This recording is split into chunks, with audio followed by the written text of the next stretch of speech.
Well, hello, everybody. It is time to breathe again on the latest breath of fresh air webcast. Patrick, how long has it been since we've been able to say we are back live on a webcast? Damn near a year, right? Whew, dude, it's been a minute. It has been a minute, dude. And when I say minute, I'm talking like millions of them. It's been a while. It has been a while. But it is great to be back, man. So I'm super pumped, super excited to be back live, and I know you are too. And man, there's been a few changes, and we will get into that. Like as we go on, as we do more webcasts, we'll be able to share a little bit of what we've been going through. And the long story short is we've both been going through some life changes. Nothing bad, really. Just getting things together, getting some ends tied up, I's dotted, T's crossed. Raw. Yeah. And look, D's and looking like D's instead of B's, you know. Yes. Not all that stuff. And look, and Patrick, and like with me, you see, I have a different background in the back. Why did I just look back and we got a virtual? Yeah. Well, I was fixing to say, dude, you done lost your mind. You had done lost your mind. I look back like the Jefferson Memorial is behind me and stuff. Right. So Man, look at all these cherry blossoms. Cherry blossoms, yes. Because They look good, man. You done lost your mind. See, this is what happens when you haven't been on for a year. Yes, and you know what? It's actually pretty fresh because that lets y'all know that we have not lost our sense of humor, and we are all about making fun of ourselves on this show. So yeah, we are. Nothing changed. Nothing changed. The So, only thing that changed, there's only two things that's changed. There's two major things that's changed. You moved to DC, and I started my own YouTube channel. That's it. that is it, yes. And about your Bro Epic channel, man, hey, look, y'all go and check that out. Patrick has that on every channel. Facebook, YouTube, Instagram. What else, Patrick? What am I missing? Facebook, YouTube, Instagram, Twitter. We're on Twitch. You can't call it Twitter anymore, Patrick. It's X. And TikTok. TikTok. Yeah. So, Twitter and TikTok, X and TikTok, whatever they call it. yeah. Look, it's like this, man. Like as much as I'm claiming it, I'll tell you right now, I ain't posting on that crap. I ain't posting on it. It's all right. You got 4 major ones right now, and even Twitch is an up and coming addition to the whole Bro Epic thing. Yes, and look, Patrick, if you say anything mean about X these days, Elon Musk is going to run us off the forum anyway. So. What is he going to do? Stop me from buying a Tesla? Yeah, I know. Yeah. Crap anyway. So you know, there's 3 types of cars I ain't buying. I ain't buying a Land Rover or a Range Rover at the same company, a BMW or a Tesla. I ain't buying that shit. Oh, okay. Sorry, Elon. Kick me off Twitter. Look, hey, as long as we can still do our hashtag episode, why don't you go take a look at those, Elon? And so, he look at our hashtag episodes. He'd be like, man, we gotta hire them. Yeah. And so Patrick got the Bro Epic channel going on. Him and his sons and their friends, they're on there doing all kinds of challenges. The latest one was the NBA All-Star Challenge. So check that out on his channel on all the forums he had mentioned. And we also mentioned the one change with me as I'm looking back again, crazy. But yes, I have moved to DC. So yes, I am now in our nation's capital, and the move is awesome. It's great. I'm glad I made it. I miss Texas, miss Dallas, Fort Worth. Of course, my parents are still down in San Antonio. So, I mean, everything about that I miss, but this was the right move for me, and I'm glad I made it. So with that, let's get on, Patrick, with the topics, and we're going to start with March Madness. So for a little bit of background, we'll just go ahead and do a quick rundown. So you have for tonight and Wednesday night, it is the first 4 games. You have the 4 games going on right now. Who is playing? Is it Howard? Yeah. Yep, it is Howard and Wagner playing right now. It looks like Howard is up. That's a big deal here in the D.C. area since Howard is in Washington, D.C. But they are winning right now. I think it's 67-54. I forget who the you got Virginia and Colorado State. Colorado State, that's who it is. So you got Virginia, Colorado State coming on later in a little bit. And then on Wednesday, we have Grambling and Montana State. The final game is Colorado and Boise State.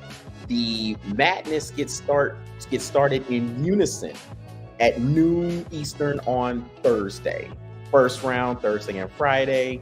Saturday and Sunday is the second round. Next weekend, next weekend, after this weekend, we have the regional finals. The South Regional is in Dallas. Let's see, what do we have here? It's promotion. These spots. All right. So we got the South Regional is in Dallas. The West Regional is in Los Angeles. The Midwest is in Detroit, and the East Regional is in Boston. So with that being said, Patrick, now I've seen you have made a bracket. I haven't created one yet, but I'm pretty sure we're going to be in agreement with who we have winning it all. So I guess, what are you looking at for the tournament? What do you have your eye on? What first round matchups catch your eye, and who can be maybe the dark horse team outside of your tournament winner? Well, let me start with my Final Four, because we got to start with the Final Four, so we know who it is and who the winners are, and then we'll work backwards so that we can go from there. All right, now everybody knows I'm SEC. Here, wait, let me look at my Georgia. You gotta look in the back. Yeah. All right, so out of my Final Four, I got UConn, Arizona, Houston, and Purdue. I'm huge on UConn and Houston. Those are my 2. Now I say that, but look, I think Houston has great potential.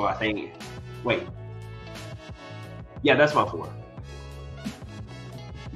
Yeah, that's my 4. I mean, hold on. Yeah. I gotta make sure I got the right one. No, I'm sorry. That's not my bracket. Hold on, that's my kid. Hold on. I was like, hold on. I do not have Purdue going that far. Hold on. Now here's the thing, because like I haven't made a bracket yet myself, but look, we will post these before Thursday at noon, just so it is on record. We'll put them in the comments. But here's my 4. It's UConn, Arizona, Houston, and Crete. That's my 4. I was sitting here going, wait, hold on, that don't look right. I'm huge on UConn and Houston. I got Houston and UConn in the final game where UConn wins. I have UConn as 4. Dude, that team, man, they got such good guard play. Their front court and their back court is just strong. They don't make many mistakes. They hit that perfect extra pass around the key. Offensively, they're just dominant. On the defense, man, like, again, they don't make mistakes. I mean, this team is like the least turned over team in all of college basketball right now. I mean, they're just a complete team. So that's who I got winning. I got UConn as the winner. But I will say this: there's a few games, especially in the first and second round, where I was like, those are going to be tough. Illinois and Morehead State. This is going to be a good game. Like, this is going to be a good game. So good that I got Morehead State winning over Illinois. I do. I think that was a tough game to call. But I do feel that overall, Illinois is a good team. But I think overall, I think Morehead State is a better team. So I think they will get that. I think they will get that upset.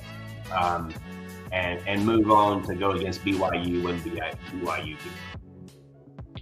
So that's one of my games. What was the other one? There was another one that was good. FAU and Northwestern is going to be a good game. I got FAU winning that one. I mean, I know these don't really matter, but that FAU Northwestern is going to be a good game. San Diego State versus UAB, that's going to be a good game. Where's the other one? There's a couple of them.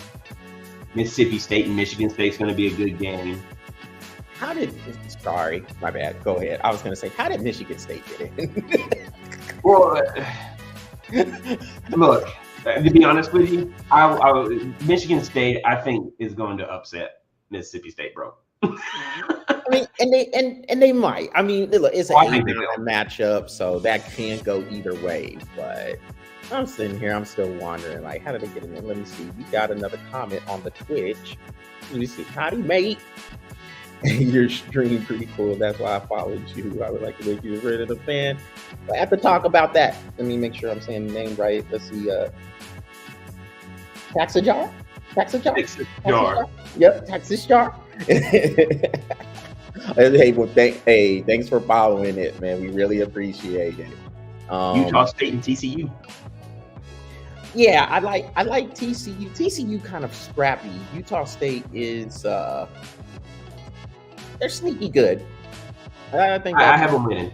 That's how sneaky good I think they are. I have Utah State beating them. Yeah, Utah State going pretty far, didn't you? No, they'll get beat. They get put out by Purdue. Okay, yeah, that's right. And then there's only one team that I'm just like, ooh, y'all better watch out for this one. NC State. So, will they be tired? I mean, these dudes, they won 5 games in 5 nights. Yeah, but you know what? They had a few nights to rest, and they're going against Texas Tech, and NC State's going to beat them. Now, they're going to get beat by Kentucky. I do have 2 SEC teams. I was actually surprised when all of it was said and done. I have 2 SEC teams making it to the Sweet 16, and it's Kentucky and Auburn. And I mean, are we considering Texas as an SEC team now? Technically, no. But I got Texas beating Tennessee in the second round. Yeah, Tennessee, and so I do agree with you with UConn. I don't see anybody beating them, and I'm looking at the bracket over there on the East Regional. No pun intended, by the way. But looking at the bracket, so a lot of people have said the East region is the toughest region out of them all. Out of the 4. I'm looking at them, and I don't know. I just don't feel that way because I look at the 2 and the 3. Iowa State looking really strong, blew out Houston in the Big 12 Conference Tournament Final. But can you trust Iowa State? I know things change from year to year, but Iowa State, for whatever reason, they get in the tournament and they flame out early. And when I say early, I mean first round early.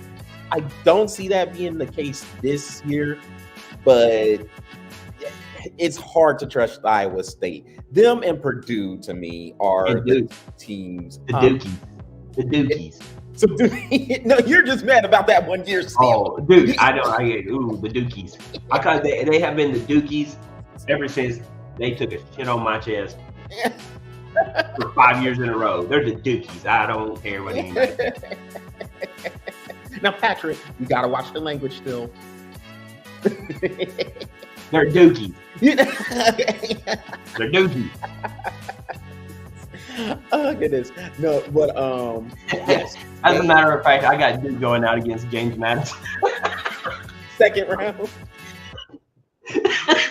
Yeah, you gotta go out in the second round. But yeah, James Madison. Yeah, I think they're beating Wisconsin. I think Wisconsin's in trouble in that game. I do too. Duke will beat Vermont, and then James Madison beats Duke. Yeah, we got a 13-12 in that round. Yeah, I got a first versus 12 in the Sweet 16 where Houston beats them. Yep. And I mean, with Iowa State and Purdue, these teams, I mean, they look so good during the regular season. They get into the to the tournament and they just flame out. Purdue, in particular, Matt Painter. To me, there is a lot of pressure on him. If you have a height differential, you know how we are when we talk about the tournament. We're always saying the guard play. You have good guard play, it will carry you very, very far, if not all the way to the championship when it comes to tournament play. With Purdue, yes, the guard thing, the guard play, it's still got to be good. But if you have an advantage at a guy inside like Zach Edey, you have to get him the ball. There's no reason why that ball should not go to him. If for nothing else, get him a touch. He's gonna force a double. The dude's 8 feet tall. All right, like 7. Yeah. I mean, 7'12". Right. Yeah, but you have to make sure he touches the ball, and also Edey has to demand the ball. He has to say, "Hey, listen, I don't care what y'all do, but you need to get me the ball in some way, shape, or form. I need to touch it." So between him demanding it and Matt Painter making sure he gets those touches, that has to happen. In either way, that has to be a priority for Purdue. If it doesn't, they could be going home again very early, like last year, first round exit, number 1 seed. That cannot happen. Purdue has to play to their strengths.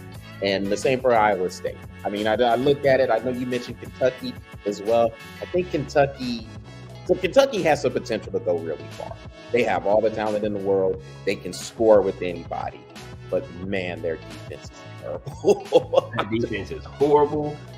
And sometimes that guard play just gets to a point where they feel like they got to take everything on their shoulders and win the game themselves.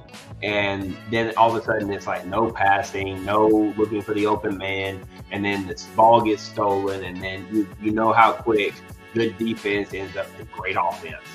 And Kentucky falls victim to that so often. So I mean, yeah, they have all the potential. I mean, they have all the potential in the world to win the whole thing. I mean, they really do.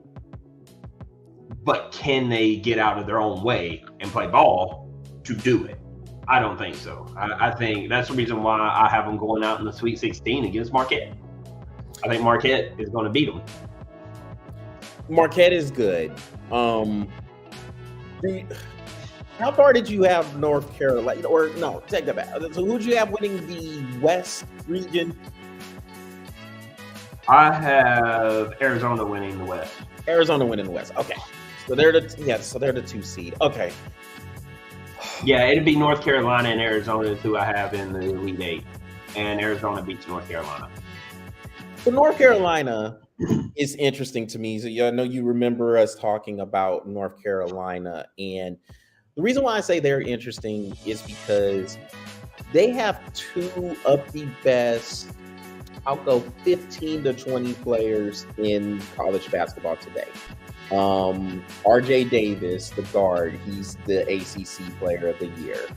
And then you have Armando Bacot in the middle. You have a combo like that, it is very possible to get on those 2 dudes' back and take each other pretty far, or take the team pretty far. Now, as it is, you do have them going to the Elite 8, so you have them going far as it is.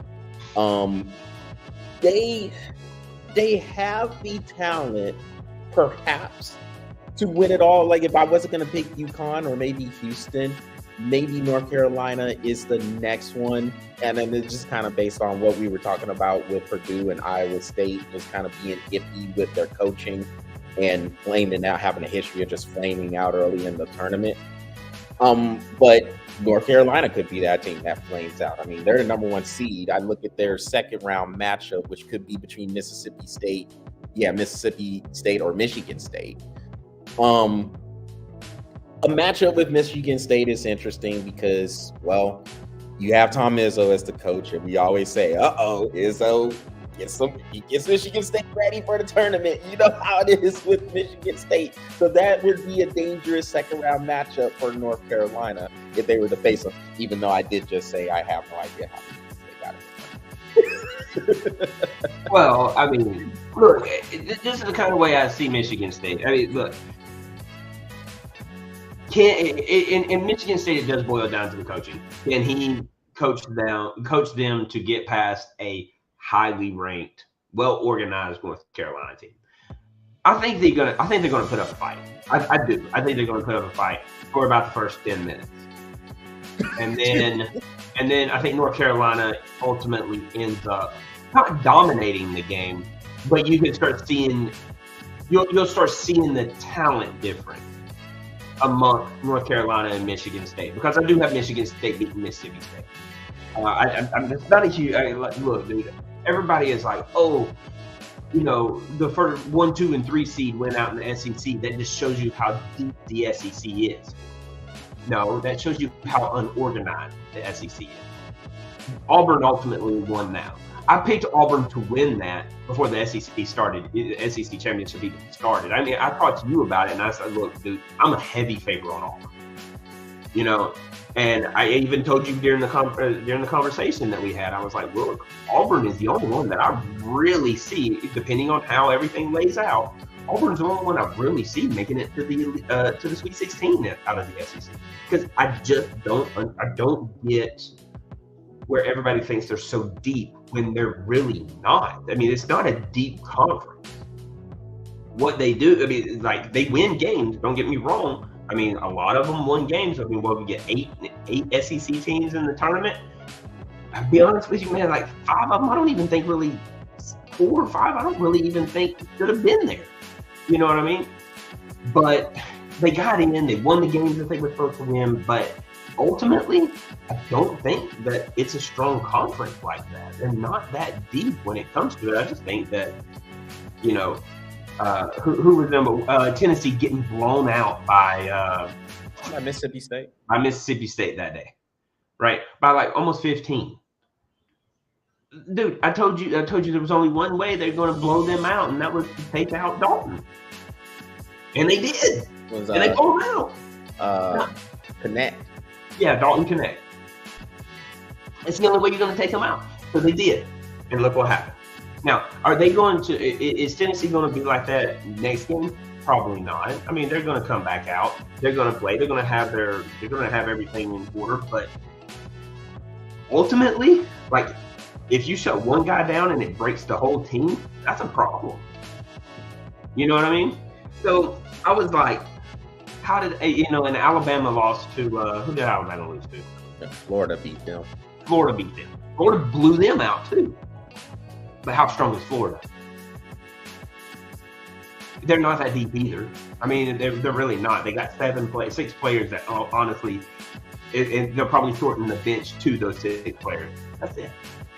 No, I don't see the SEC that strong. And I'm saying that top to bottom. And that's me saying Georgia, looking at the NIT right now where they're blowing out Xavier, I still don't believe it. It's not that good. The SEC is not that good right now. I think they could be better, but they're not that good right now. Well, shoot, Patrick. Well, we are going to put our Final Four in there because, like I said, I haven't picked mine out yet. I haven't done the bracket, so we'll make sure we get those picks on there before the tournament starts on Thursday, but before noon on Thursday, noon Eastern. And then we'll see what happens. See if we're able to we'll win some money, because of course we're playing the money pools. So, so we'll see what our bracket does. And I'm sure somebody will F mine up pretty quick. Me too, man. Me too. I mean, I got Iowa going into the Sweet 16. Iowa State. Washington State probably beat them. You know how that is. I got the Dukies going out to James Madison. They could go out to who is it they play in the first round? Wisconsin. They'll go out to Wisconsin. No. Or you said James Madison? Duke has Vermont. Oh, yeah, Duke has Vermont. Yeah. It's that year. They could go out in the first round. It's that year. Who knows about Duke? All right, well, Patrick, let's go on to the NFL and talk about a little bit of the free agency moves that have happened. Now, I know there is one in particular that you are not too particularly happy about. I know that is the Atlanta, and that's the Atlanta Falcons. Signing Kirk Cousins to a 4-year deal for $180 million. Now, we know with the NFL, with all the contracts, it's about the guaranteed money. So Kirk Cousins is getting $100 guaranteed, and I guess the other $80 million can go to helping the team to get other players to build around them, incentives he can get.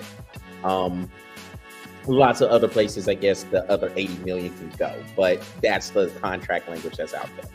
We also have, before you dive into some of these moves, we also have Russell Wilson going to the Pittsburgh Steelers, and then they traded for Justin Fields. I don't know, a little curious for what Pittsburgh's going on there. Love to get your thoughts on that one. You have... I would love to get my thoughts on that one too. you have Baker Mayfield. He re-signs with the Tampa Bay Buccaneers for 3 years. I think this was $100 million too. And who was the other quarterback that's out there? I'm forgetting somebody. Well, no, actually, not two of them was. Two of them went to the Steelers. And then you have some moves that got made with Derrick Henry. He goes to the Baltimore Ravens. I love that move for the Ravens. Love it.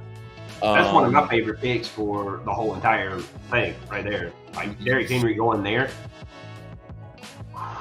Yeah. Awesome move. Awesome move for the Ravens to pick him up. It's almost theirs to lose now. Like, can we win one?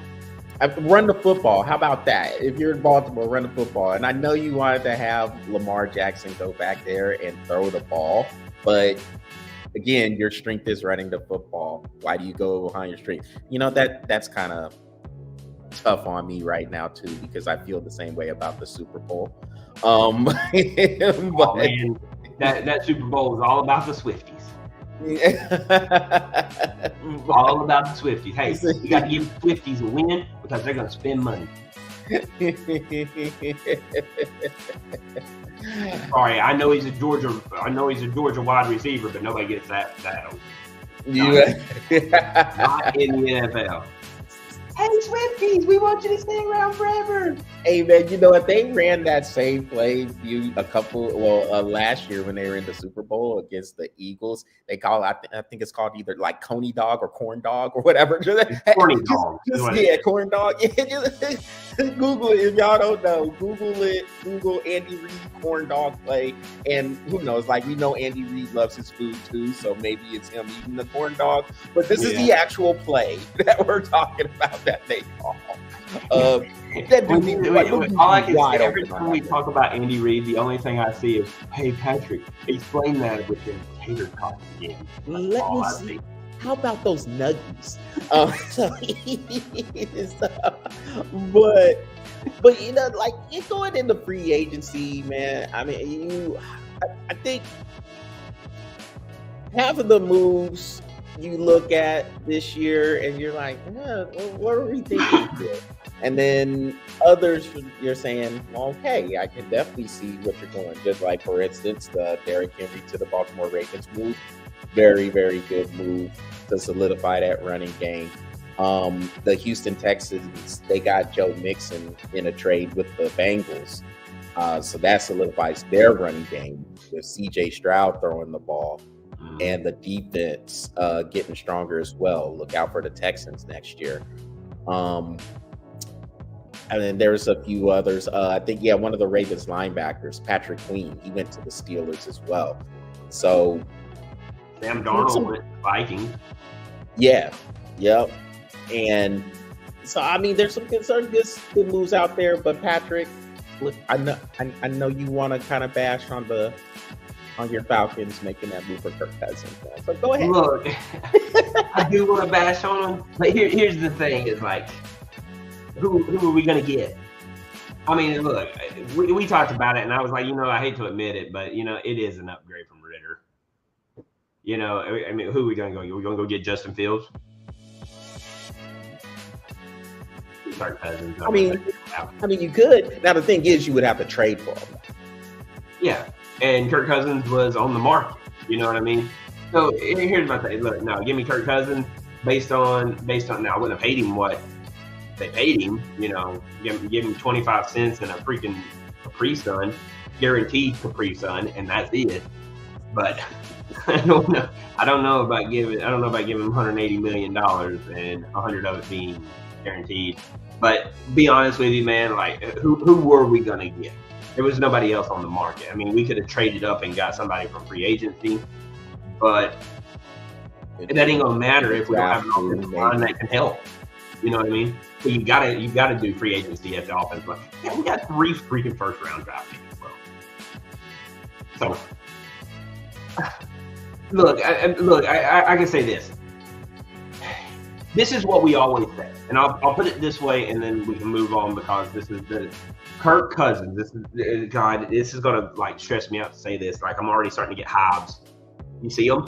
Sweating? You sweaty? I'm sweaty. I can't believe I'm you breaking into cold sweats.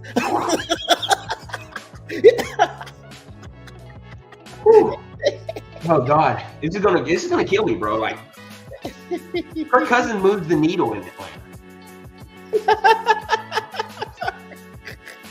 Seriously, that'd be like Kirk Cousins moves the needle in Atlanta. He moves the needle. To what though? To slightly better.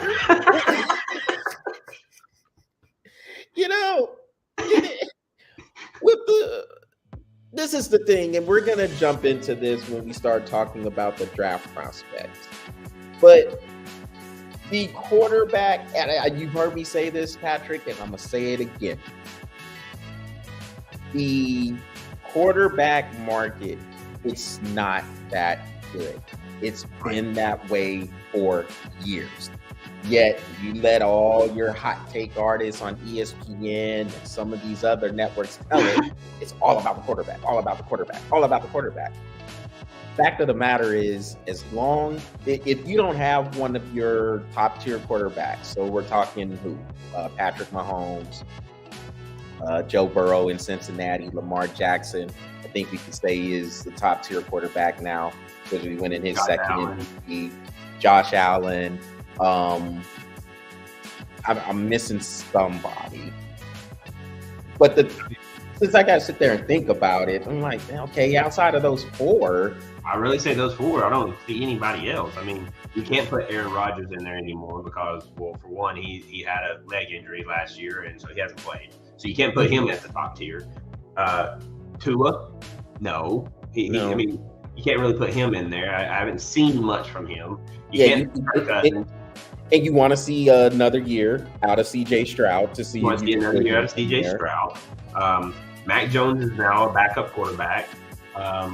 Trevor Lawrence is still questionable. Give me one more year. I mean, like, look, dude, the dude came in. If he puts Jacksonville in that position where they, without a question, win their division, we'll move him up a tier. Right now, he's third tier quarterback. We can move him to a second tier, but he's not that elite quarterback that we're looking. Russell Wilson, he hasn't been an elite quarterback since what? Never. Yeah, I've never putting that out considered there, him. you know. Yeah. So, Justin Herbert, questionable. Justin Herbert, questionable. Sam Darnold, who's the other one? Kyler Murray. No. No. So, is there really anybody to pick from? No, that tells you that it is not that big. I mean, and now you got these current, and I know you're fixing to move into this. Now you got these current quarterbacks coming out: Caleb Williams, Drake May. I mean, do you trade up for that? It was like when you asked me originally, do you trade up for that for Atlanta? Find Kirk Cousins. Let's get by for a couple of years. Ultimately, lose our division for the next 2 or 3 years, 4 years since we signed him to a 4-year deal. Let's lose our division for the next 4 years. Maybe we can get something like that. There you go. Yeah, and it should be between. I mean, just eyeballing it. Of course, we'll see what happens in the draft and when we get into the season. It should be between Atlanta and Tampa Bay for the NFC South. I mean, New Orleans is a mess. They're in cap hell. Yeah. So they're one of those teams. Like, there's a lot of teams, Patrick. I was talking with my nephew about this the other day. There are a lot of teams, and my nephew is really doing it because, as we know, he's a Carolina Panthers fan, so he's a little sick. But here's the thing: at least Carolina's starting over. All right, they know they have Bryce Young there, and they're saying we're going to get a new coach. We're just going to start rebuilding, and we'll go from there.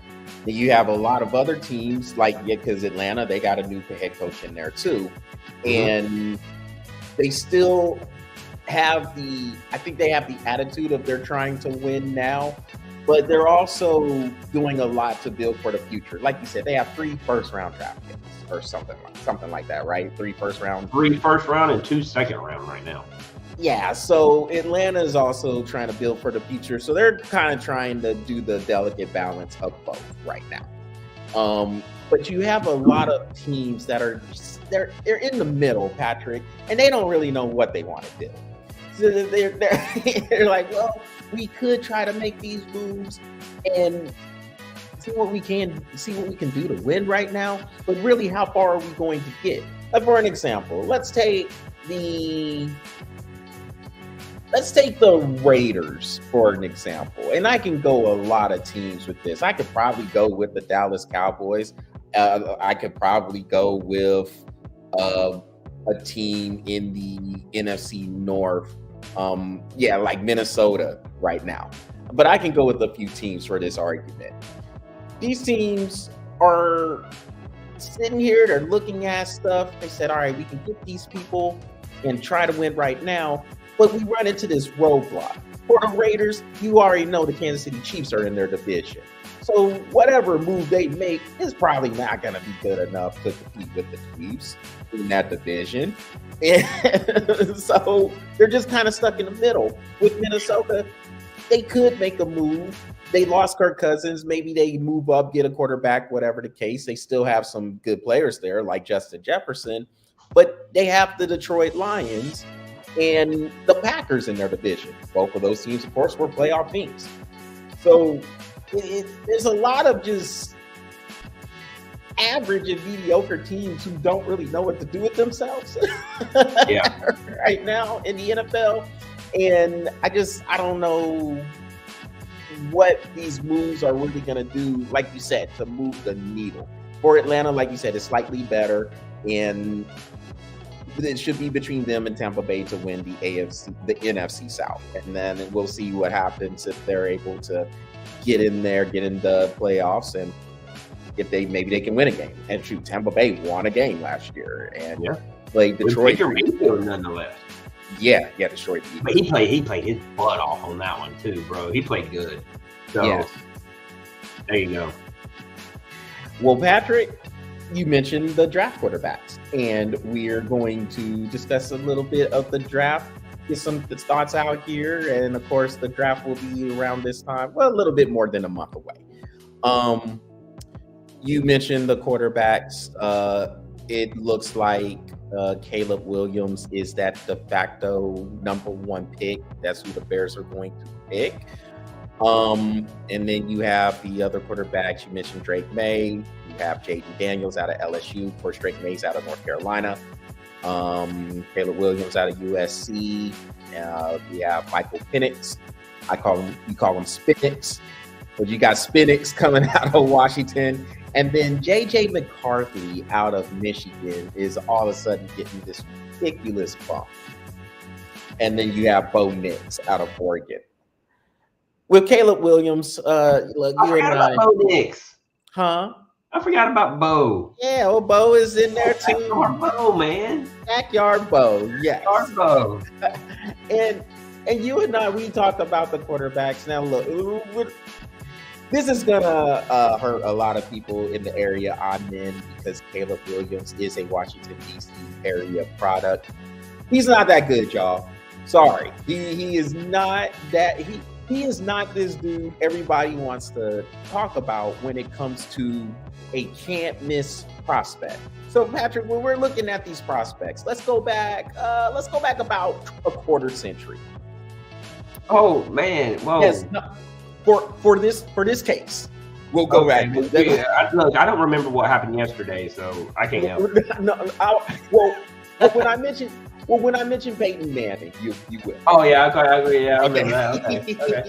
Okay, I see where you're going. Yes. Because Peyton Manning was one of those can't miss guys, right? You had him, and then you can go with Andrew Luck, and even when Trevor Lawrence was about to come out, those three quarterbacks were looked at as can't miss prospects coming out of college. Caleb Williams is not on that level. Yeah, I'm not going there. Like, if I'm one of these teams, I'm not sitting here saying to myself, well, damn, if I don't get to draft Caleb Williams, I missed out on winning the lottery. Hell no. I don't even think he's the best draft. He's not even the best quarterback in this class. Like, if you ask me, I think he is at best, Patrick, at best, third. Yeah. At best. I was saying the same thing. I'm backyard Bo, baby. No, not backyard Bo. No, not backyard Bo. No, so like I would say for me, I would pick Jaden Daniels and Michael Penix over Caleb Williams. I have mine reversed. Yeah, look, and it's questionable. To me, it's questionable if you would even pick Caleb Williams over Drake May. Now, I would do it just because of the upside, because there is a lot of upside with Caleb Williams, simply because he can improve significantly. I mean, he can get significantly better from the pocket. Well, Charles, there's nowhere to go but up when you're at the bottom. Well, yes. I mean, serious. Come on, bro. Think about that. I mean, I think everybody gets enamored with the splash plays, man. And one more thing, Patrick.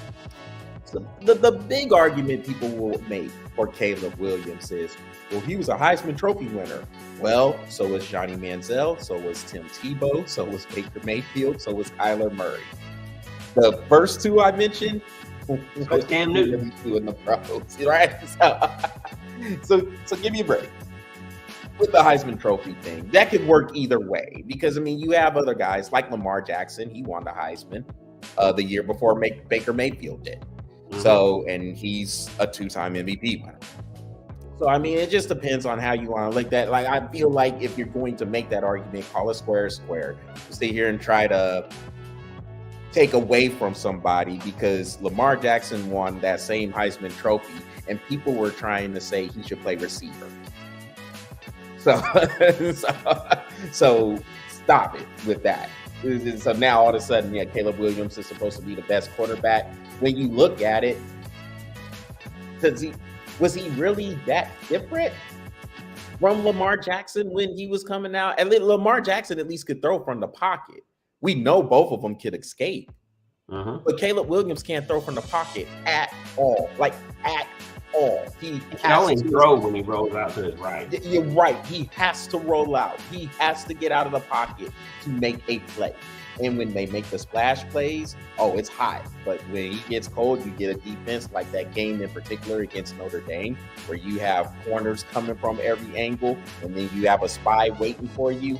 And now he's launching interceptions. He's just turned into a turnover machine. So, so I don't know, man. But I mean, I know people are going to be focused on the quarterbacks, Patrick, but I mean, there's so many good players in this draft. I mean, when you look at Brock Bowers coming out, the receivers, this is a very deep. Harrison? Yes, very, very deep. Lad McConkey, Harrison Yes. Jr., Brock Bowers. I mean, dude, that list goes on. God, we should just pull it up. Just to see. You know what I mean? Yeah. So let's do that. Just to see that there is more out there than a effing quarter. Yes, there's so many players, man. Like I said, the receivers, it's really heavy with receivers. You mentioned the tight ends with Brock Bowers. For me, so like if you are ranking the top players, forget about quarterbacks. We're talking about just top players. I don't see how you don't have Brock Bowers in your top three or four. Like, I mean, I don't see how you don't have. Okay, so I don't see how you don't have these people, and anybody should have most of these people in their top. So we're going to take out the quarterbacks, right? Taking out the quarterbacks. All right. So how about Harrison Jr., Brock Bowers? You got to have it, dude. Like, the dude is probably one of the best tight ends that ever played college football, ever. Right? So you got to have him. What about Malik Napier? Yeah, from LSU. Yeah. Yeah. What about that dude? I mean, like, he bailed out Daniel, I don't know, 900 times. I mean, my God, the dude he's fast. Dude, I would say this. Napier's was the best route runner in all of college football. I mean, the best one. The O-line, Dallas Turner for Alabama. Oh, he's on the D-line. All right, yeah, D-line. My fault. Let's look at where is he at? I just saw him on here. Give me just a second. Yep. He was a corner. Where's he at? Kool-Aid or another one. Terrion Arnold from Alabama. Yeah, both of them. Both of them. And then there's another corner, Nate Wiggins from Clemson. Yeah. What about those guys? Like, I mean, look, I get that I mean, look, every play starts with a quarterback, right? I get it. I understand. But man, you get some of these guys around a quarterback. A lot of times, those guys make the quarterback look better than they really are. It was like, I'm gonna bring this play up to you, and I was happy it happened, but I was really pissed off that it happened too, right? So you know how I just can't stand Mike Bobo, right? All right, okay. So there was a play that Carson Beck threw over to Ladd, right? Ladd was dead to rights. 15-yard loss. Should have been. And that dude ran for a 35-yard touchdown. He ran 75 yards, made Mike Bobo look good. Pissed off about that because, as soon as that play happened, this is what I said. I said, touchdown. Damn it, we got Mike Bobo for another year. Those are the type of plays that I'm talking about. Those type of wide receivers, those type of running backs, those type of tight ends, those can make a quarterback look better than they really are. So go and look at that Howard Harrison Jr. and put him somewhere like for example, you put him on Atlanta. Marvin Harrison's going to make Kirk Cousins look pretty good. I'm just saying. The receivers, man. You also have the dude from Washington, Rome Odunze. Doozy. Going out too. And I mean, and Patrick, look, when I say overall best players, I am including the quarterbacks in there. Like, I think Brock Bowers should be in the top 3 overall prospects. Like, I mean, I think he's that good.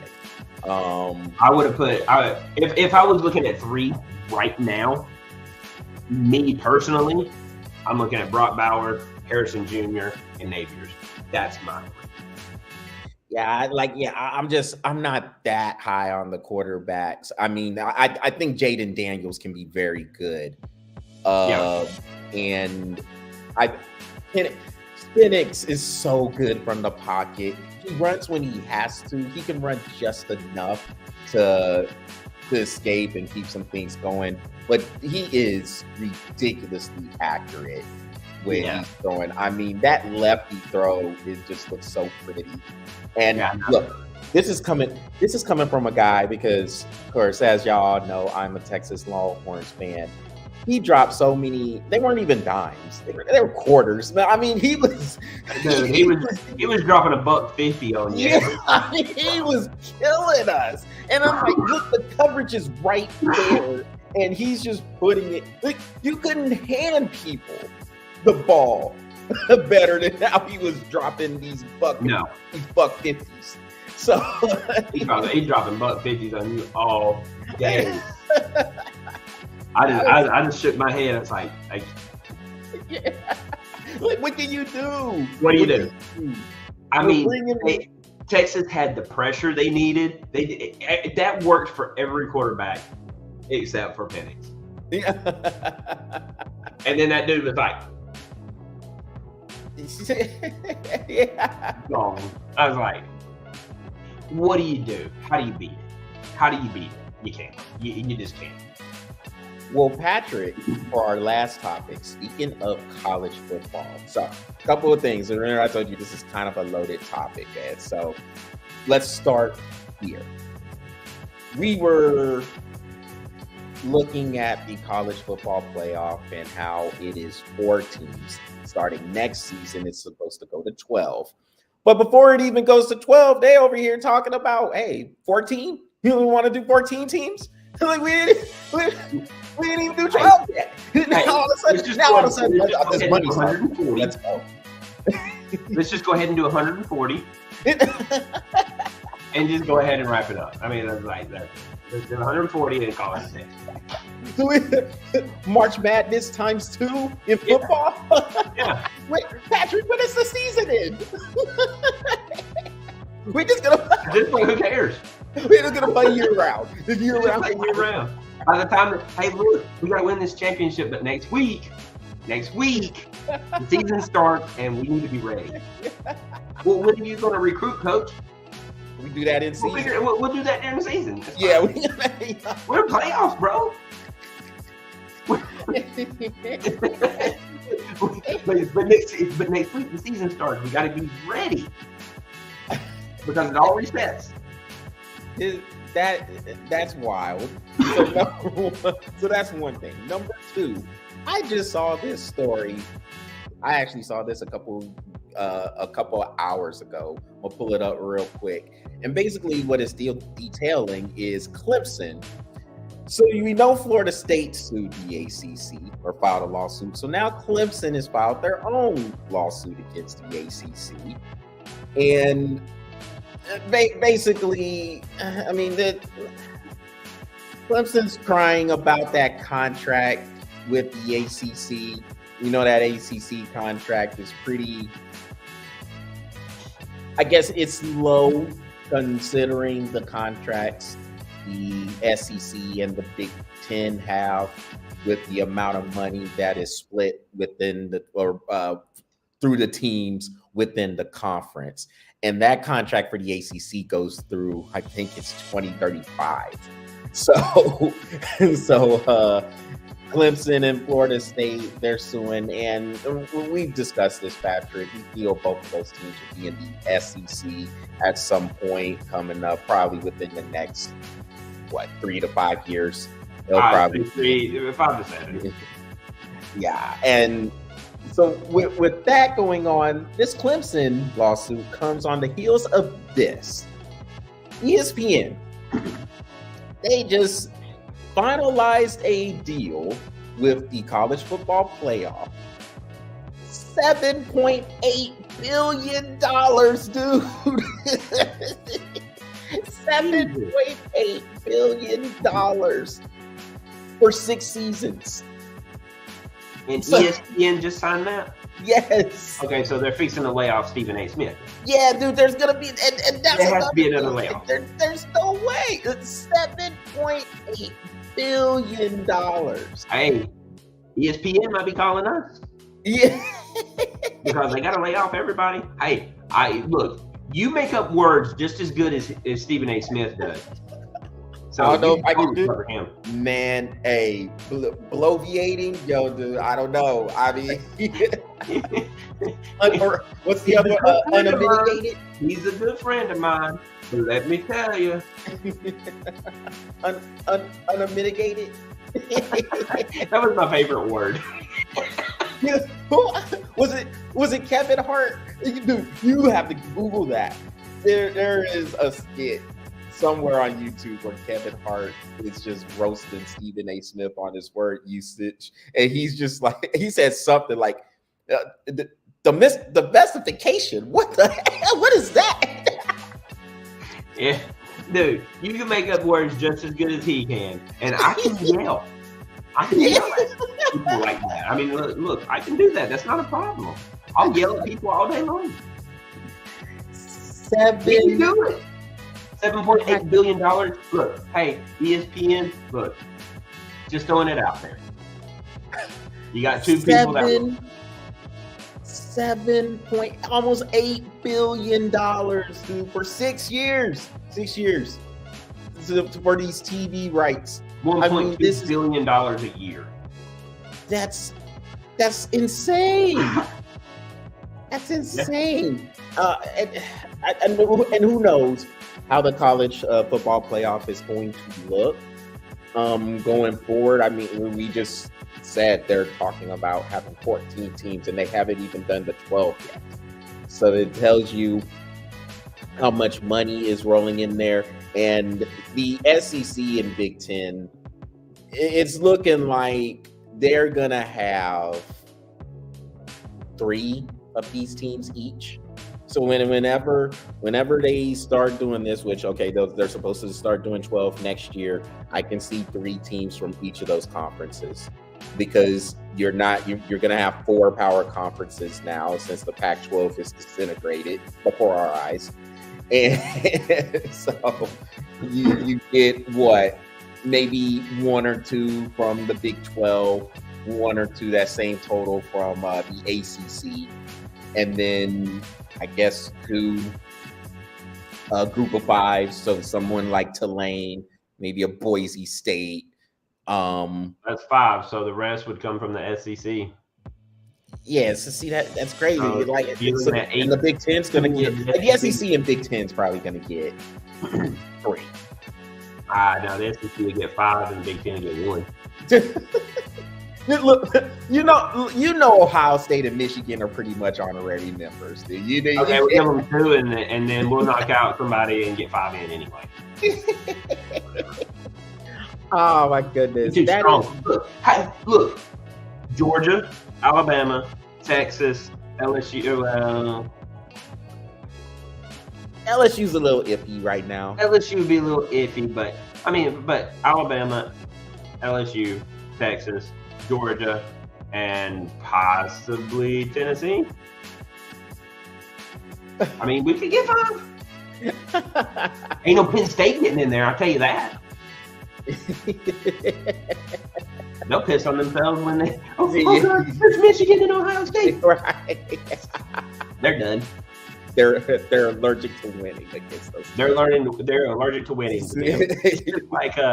It's just like Ole Miss with Georgia and Alabama. Yeah. I swear, Lane Kiffin could beat anybody in the entire country except Alabama and Georgia.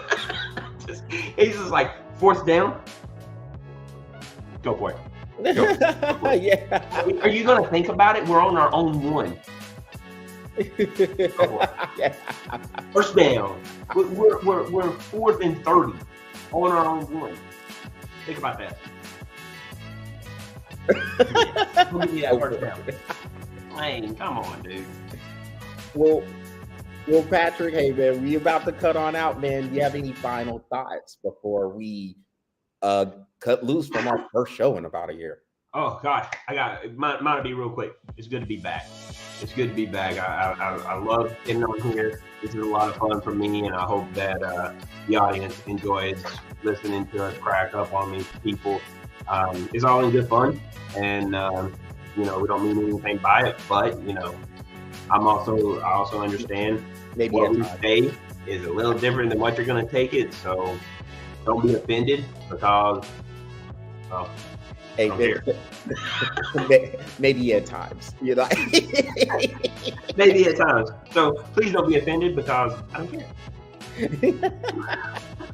And with that, because I pretty much agree, that will conclude this edition of the Breath of Fresh Air. But it is good to be back.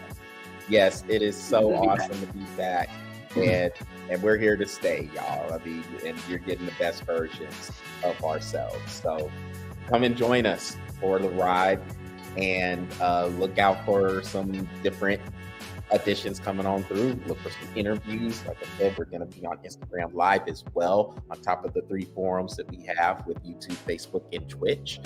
And as Patrick mentioned earlier, check out Bro Epic as well, because that bad boy is coming. So, it is. It's fun. It's so fun. Y'all gonna enjoy it. So yes, that will conclude this edition, and y'all make sure y'all visit the Breath of Fresh Air YouTube channel, smash that subscribe button, and follow the Breath of Fresh Air Facebook page. We will be back next week, and we will be previewing Major League Baseball season, which will be starting. So definitely looking forward to that. To see you. College baseball. Yeah, yes, yeah, we'll get down on some college baseball too. We'll see how we feel about the Texas Rangers repeating or potentially repeating as champs. So you can look forward to previewing all the divisions within MLB. And until then, everybody enjoy the games, enjoy March Madness, and we'll be back to review some of those games as we get ready for the Sweet 16 and the Elite 8. So everybody take care. Great to be back, and enjoy the games. See y'all later. Bulldogs win, baby.